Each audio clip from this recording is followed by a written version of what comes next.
ஒரு நாள் ஒரு பாம்பு ஊர்ந்து போயிட்டு இருக்கும்போது அங்க இருக்கிற ரம்பத்துல லேசா உரசிட்டு போனதுனால அது அந்த பாம்போட உடம்ப கிழிச்சிடுது. உடனே அந்த பாம்பு அந்த ரம்பத்தை ஒரு எதிரியா நினைச்சு அதை கடிக்க போக இதனால அந்த பாம்போட வாயிலே அடிபட்டுடுது. அதனால கோபத்தோட உச்சிக்கே போன அந்த பாம்பு அந்த ரம்பத்தை நெருக்கியே கொன்னுடலாம்னு நினைச்சு தன்னோட உடம்பால அதை சுத்த ஆரம்பிக்குது. தன்னோட முழு பலத்தையும் யூஸ் பண்ணி அந்த ரம்பத்தை தன்னோட உடம்பால இருக்குது. அதனால அதோட உடம்பு முழுக்க காயம் ஏற்பட்டு கடைசியில இறந்தே போயிடுது.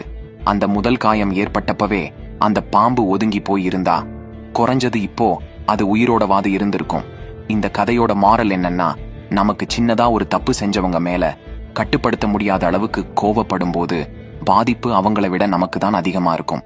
எப்பவுமே வாழ்க்கையில சில சூழ்நிலைகளையும் அதே நேரத்துல ஒரு சில அவமானங்களையும் மன்னிச்சு கடந்து போறதுதான் நல்லது.